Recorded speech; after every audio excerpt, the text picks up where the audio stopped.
चलिए हम सब यहाँ तक अभी 1.1 चैप्टर में सब पढ़ चुके थे, है ना। और 1.2 में हम सबको पढ़ना है एलसीएम और एचसीएफ के बारे में। और उसमें हमें पढ़ना है तीन चीज, एक तो पढ़ना है एलसीएम, एक पढ़ना है एचसीएफ और एक पढ़ना है आवाज गुणनखंड। तो आइए सब पहले इस चैप्टर का शुरू करने से पहले 1.2 हम सब इसका समझते हैं कॉन्सेप्ट, है ना। कि एलसीएम क्या है, एचसीएफ क्या होता है ना, और आवाज गुणनखंड क्या होता है, एलसीएम का क्या क्या प्रॉपर्टी होता है और एचसीएफ का क्या प्रॉपर्टी होता है, जानते हैं उसके बारे में। और उसके बाद हम ये जानेंगे कि एलसीएम और एचसीएफ के बीच में क्या आपस में संबंध होता है उसके बारे में, ठीक है। तो ध्यान से देखिएगा। और जो भी बच्चे नहीं पढ़े होंगे क्लास वो, है ना, जाकर वहां पढ़ सकते हैं आप। तो आइए समझते हैं पहले आवाज गुणनखंड के बारे में कि ये आवाज गुणनखंड क्या होता है, ठीक है जी। यदि हम आवाज गुणनखंड की बात करें, ठीक है, तो देखिए आवाज का मतलब ही होता है, बताए थे आपको, है ना, पढ़ा चुके हैं संख्या के बारे में, आवाज और आवाज के बारे में, ठीक है। जैसे मान लीजिए ना कि कोई आपको ये एक संख्या दे दिया इस प्रकार से, ठीक है जी, 56, और कोई बोला कि 56 का क्या करिए, आवाज गुणनखंड निकाले। तो आवाज गुणनखंड भी कहीं ना कहीं एक प्रकार के एलसीएम ही होता है, लेकिन फर्क क्या है, आवाज गुणनखंड भी एलसीएम के जैसा ही बनता है, लेकिन फर्क क्या है कि यदि आपको कोई 16 का निकालने के लिए या कोई आपको 36 का निकालने के लिए दे दिया एलसीएम, तो आप क्या करते हो, इसे कि लगाते हैं इस प्रकार से 18 दूनी के 36, है ना, और 9 दूनी के 18 और 3 तिया के 9 लगाते हैं, ठीक है। 3 से लगता है तो 4 से लगाते हैं, 4 से नहीं तो 5 से लगाते हैं, नहीं तो 6 से लगाते हैं, नहीं तो 7 से लगाते हैं। लेकिन आवाज गुणनखंड का मतलब क्या होता है ना कि कोई संख्या को यदि तोड़ना है ना तो उसे केवल आवाज संख्या से ही डिवाइड करना होता है, ठीक है। और वही आवाज गुणनखंड भी कहलाता है। देखिए यदि हम 56 का आवाज गुणनखंड निकालें तो बताइए सबसे पहले 56 को लगाना होगा किससे, 2 से, क्योंकि सबसे छोटी आवाज संख्या कौन, 2 होती है ना, इसलिए आपको क्या करना, पहले 2 से लगाना है, ठीक है। क्योंकि हमने यहाँ पर सब क्या पढ़ रहे हैं, हम सब यहाँ पे आवाज गुणनखंड पढ़ रहे हैं, ठीक है। तो क्या लगेगा, 28 दूनी के 56, फिर देखिए फिर लगाइए 2 से, 14 दूनी का 28, फिर लगेगा 2 से, 7 दूनी के 14, अब इतना तो 3 से लगेगा। अच्छा यदि मान लीजिए कि 3 से न लगता तो क्या हमें लगाना पड़ता 4 से, नहीं, 4 क्या है, भाज है, 4 से आपको नहीं लगाना है। अब पढ़ रहे हो क्या, आवाज गुणनखंड, इसका मतलब केवल कि इसे, है ना, केवल आवाज के रूप में ही तोड़ना होता है। जब किसी संख्या को हम केवल आवाज के रूप में तोड़ते हैं तो वह उसका आवाज गुणनखंड कहलाता है। तो 4 से इतना लगाना है, लगेगा तो भी नहीं लगाना है, 5 से तो लगेगा ही नहीं, 6 से लगेगा ही नहीं, लगेगा 7 से, 7 एकम के 7, यानी क्या होगा, 56 बराबर 2 इंटू 2 इंटू 2 इंटू 7 इंटू 1 लिखिए, ये ना लिखिए, और आप इसे लिखते हैं इस रूप में 2 इंटू 2 इंटू 2 का क्यू पावर 7, यही आपका आवाज गुणनखंड होता है, ठीक है जी। ये तो आप समझ गए कि आवाज गुणनखंड क्या होता है, यानी किसी भी संख्या को केवल आवाज संख्या से ही डिवाइड करना, है ना, भाग लगाना क्या कहलाता है, आवाज गुणनखंड कहलाता है, और उसे ये रूप में लिखना होता है, ठीक है। हम यहाँ पे बहुत बेसिक बातों को बता रहे हैं, आपको ध्यान से देखिएगा, है ना, और जो भी दिक्कत होगा आप पूछेंगे, ठीक है। तो ये तो हो गया, यानी आपने अभी समझा आवाज गुणनखंड के बारे में। आइए ना इसके बाद हम सब समझते हैं एलसीएम के बारे में। तो सबसे पहले, ठीक है, कि एलसीएम क्या होता है, दिक्कत होगा पूछेंगे। एलसीएम का यदि हम पूरा रूप की बात करें ना तो देखिए क्या होता है, लॉएस्ट, हाँ, लॉएस्ट कॉमन, है ना, फैक्ट, सॉरी मल्टीपल, क्या, हाँ, मल्टीपल, ठीक है जी। लॉएस्ट कॉमन मल्टीपल होता है किसका, एलसीएम का, COMMON, ठीक है, कि ए होगा, ठीक है ना, कॉमन, ठीक है। अच्छा जी, जैसे मान लीजिए कि आप 8 और 10 का निकाल दें एलसीएम, है ना। तो 8 और 10 का एलसीएम जो निकालेंगे हम निकालते हैं ऐसे, ठीक है। 4 दूनी का 8 और 5 दूनी का 10, नहीं लगेगा तो क्या करेंगे, अब गुना करते हैं 2 इंटू 4 इंटू 5, अब लिखते हैं क्या, 5 चौके बी दूनी के 40। आप इस प्रकार से निकालते हैं एलसीएम, ठीक है जी, है ना। ये एलसीएम है। और यदि कोई एक ऐसा संख्या दिया रहे, मान लीजिए 8 और 7, तो इसका यदि आपको एलसीएम निकालने के लिए बोला जाए तो आप निकालते हैं एलसीएम कैसे। तो क्या बोलते हैं कि जो एलसीएम का गुना नहीं होता है ना, जब एलसीएम नहीं लगता है तो क्या होता है, आपस में गुना हो जाता है, गुना होकर जो आंसर आता है वही उसका एलसीएम हो जाता है। लेकिन ये इसका प्रॉपर डिफरेंशियल नहीं है है ना, ये ऐसा एलसीएम नहीं होता है, ठीक है। और ये जो सब आप लगाते हैं 8 और 10 का एलसीएम जो कितना आया, 40 आया, उसको क्या बोलते हैं कि बल 40 एक ऐसी संख्या है जो 8 से भी कटेगा और 10 से भी कटेगा, ठीक है। ये फॉर्मूला सही है, यानी एलसीएम का मतलब ही होता है कि जो एलसीएम में आते हैं ना संख्या, वह एलसीएम उस दोनों संख्या से क्या होगा, डिवाइड हो जाता है ना। तो देखिए 40 8 से भी कटेगा, है ना जी, 8 बचे के, और 40 10 से भी कटेगा, है ना, 10 चौके 40। ये एलसीएम का गुण होता है, प्रॉपर्टी होता है, लेकिन ये भी प्रॉपर्टी बहुत हद तक सही नहीं है। देखिए क्या होता है, यानी एलसीएम वास्तविकता एलसीएम होता क्या, वो जानिए, ठीक है। ये तो ठीक है कि आप इस प्रकार से 8 और 10 का लाते हैं एलसीएम। एलसीएम लाने के लिए ना देखिए क्या करना पड़ता है, मतलब एलसीएम का सही रूप क्या है, यानी आपको 8 और 10 का निकालना होता है एलसीएम। तो देखिए आपको पहले पहाड़ा पर ही 8 8 दूनी के 16, 8 तिया के 24, 8 चौके 32, 8 पचे के 40, 8 छक्का 48, 8 सते के 56, ऐसे कर करके अब पढ़े किसका, 10 का, 10 दूनी का 20, 10 तिया का 30, 10 चौके 40, 10 पचे के 50, 10 छक्का के 60, 10 सते के 70, है ना, 10 अठे के 80, और भी आएगा इस कर करके। तो देखिए एलसीएम क्या कहता है, लॉएस्ट कॉमन फैक्टर। लॉएस्ट का मतलब सबसे छोटा, है ना, और कॉमन का मतलब वहनिष्ठ, है ना, और मल्टीपल का मतलब गुना। यानी कहने का मतलब क्या है ना, एलसीएम वास्तविकता क्या है, एलसीएम का मतलब होता है कि दोनों संख्या में ऐसा कौन सा संख्या उभयनिष्ठ है, ठीक है, जो सबसे पहले मिलता हो, वही संख्या उस दोनों संख्या का क्या हो जाएगा, एलसीएम हो जाएगा। जैसे देखिए 8 में यहां में आ रहा है 40 और 10 में यहां में आ रहा है 40, ये दोनों आपस में क्या है, उभयनिष्ठ है। इसके अलावा क्या इस 8 और 10 के पहाड़ा में कोई और संख्या शामिल होगा, होगा सर जी। यदि आप 8 को पढ़ेंगे ने तो 8 दहे के 80, है ना, और 10 8 के 80, यानी फिर इसमें 80 और 80 भी उभयनिष्ठ है, यानी 80 इसमें शामिल है और 80 इसमें शामिल है। लेकिन जो संख्या दोनों में शामिल हो और संख्या सबसे पहले मिलता है, वही संख्या उस दोनों का क्या हो जाएगा, एलसीएम हो जाता है। देखिए यहाँ पे 80 10 बार में, यहाँ पे एलसीएम यहाँ पे 10 में 80 8 बार में, लेकिन उससे पहले 40 यहाँ आ रहा है 5 बार में और यहाँ आ रहा है 4 बार में, मतलब यही संख्या सबसे पहले दोनों में आ रहा है। दोनों जो संख्या क्या है दोनों में शामिल है ना।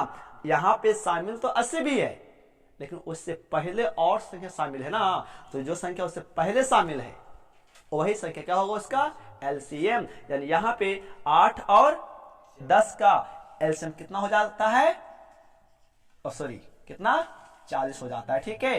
ये एलसीएम का सही प्रॉपर्टी है, समझिए। इसको एक बात और बताते हैं वो क्या होता है। देखिए जैसे मान लीजिए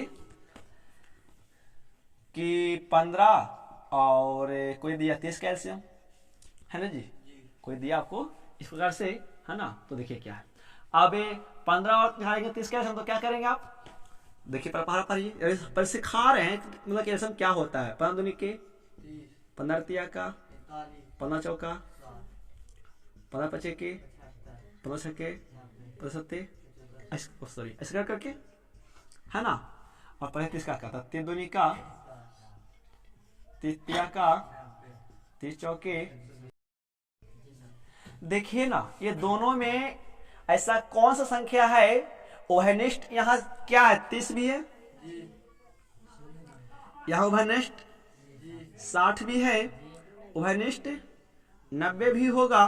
और यदि ये लिखते ना तो उभयनिष्ठ उभयनिष्ठ क्या हो जाता 120 भी हो जाता। यानी उभयनिष्ठ इसमें ढेर संख्या है, लेकिन हमने क्या बोला, वह संख्या उभयनिष्ठ जो सबसे पहले मिल रहा है वही आपका क्या है, उस दोनों का एलसीएम है। तो यहाँ पे 30 क्या हो रहा है, यहाँ पे 30 पहले मिल रहा है इसमें संख्या से ना, जो क्या हो उभयनिष्ठ है। तो यानी 15 और 30 होगा एलसीएम, कितना हो जाएगा, 30 हो जाएगा एलसीएम, है ना। हम लिख सकते क्या है कि एलसीएम कितना, 15 और 30।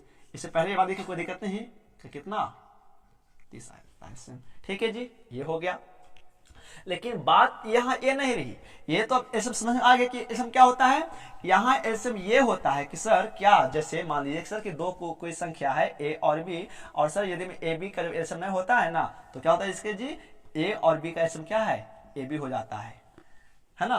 क्या ये एलसीएम सही है, तो देखिए तो क्या कहीं ए बी दोनों में आ रहा है। यदि आप पढ़ते पहाड़ा ए को तो क्या पढ़ते, ए एकम ए, है ना, और क्या ए दूनी के 2a एतिया के, ऐसे बार होता है, जैसे 16 एकम 16, 16 दूनी के, ऐसे बार होता है जी। तो ऐसे हो रहा है पहाड़ा, ए चौके 4a, ए पचे के 5a, ऐसे कर करके। अब बी पढ़े तो क्या होगा, और ए बिदुनी के 2b, बीतिया के बी चौके। तो क्या आपको लग रहा है कि कहीं पे कोई संख्या कॉमन होगा, कहीं ध्यान से देखिए, क्या कहीं पे कोई संख्या कॉमन होगा जो इसमें भी आ जाए, जो इसमें भी आ जाए, आता है, नहीं आ सकता है। यानी कहने का मतलब क्या है, यानी ए और बी का जो ए बी जो लिखते हैं एलसीएम, वो उसका एलसीएम नहीं है, तो है क्या वो, यानी ये होता है ना कि यदि हम ए और बी का जो लाते हैं एलसीएम, ए बी जो गुना होता है, वो संख्या ये दोनों से क्या हो जाता है, डिवाइड यानी कट जाता है। इसीलिए यानी जब हम ऐसा लाते हैं, जैसा मान लीजिए इस पर एलसीएम लिखते हैं, है ना, ठीक है, तो क्या करते हैं, इसका लिख देते हैं एलसीएम कितना 15। तो यानी 15 है ना, इसका एलसीएम नहीं होता है, बल्कि क्या होता है कि ये 15 है ना, ये 15 इससे कट जाता है, और 15 5 से भी कट जाता है, इसीलिए ये केवल एलसीएम हो जाता है, ठीक है। यानी ये इसका बस लिखता है एलसीएम नहीं है, एलसीएम का मतलब ये होता है, कोई दिक्कत, ये हो गया। लेकिन हमें जो यहां पढ़ना है एलसीएम, वो कैसे पढ़ना है वो समझिए।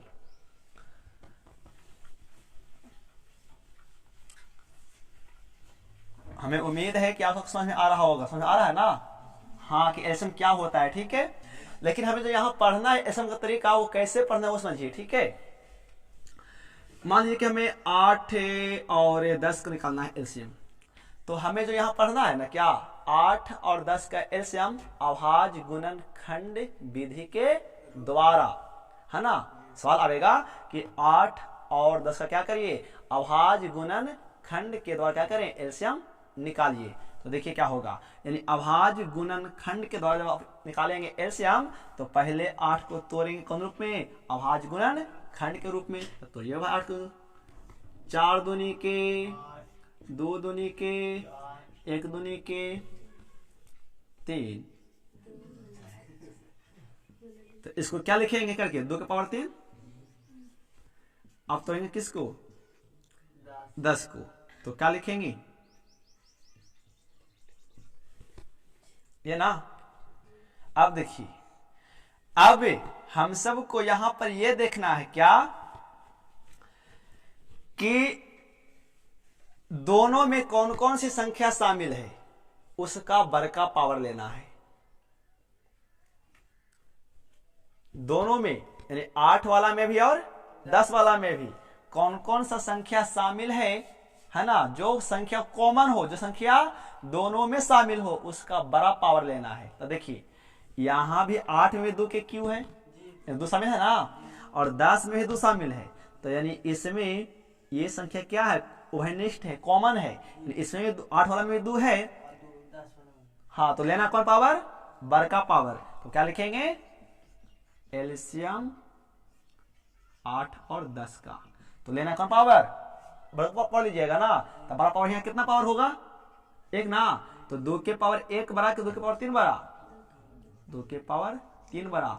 एक के अलावा जो संख्या बच जाए, जो संख्या दोनों में शामिल नहीं हो, उसको भी लिख डालिए। तो इसमें कोई संख्या तो था ही नहीं, इसमें संख्या एगो है, कितना है जी 5, 5 को लिख दीजिए। तो 2 के क्यू कितना होता है, 2 का क्यू कितना 8 और गुना 5 40, यानी 8 और 10 का इसमें कितना आएगा जी 40 आएगा, है ना। इस प्रकार से हम क्या करते हैं एलसीएम को निकालते हैं, ठीक है। ये होता है हम तरीका एलसीएम, ठीक है। हाँ, अब इसके बाद आता है क्या निकालने के लिए HCF, है ना। तो आइए वो भी समझ लेते हैं HCF क्या होता है, समझ नहीं आएगा पूछिएगा, ठीक है। HCF का मतलब होता है क्या, हाईएस्ट कॉमन फैक्टर।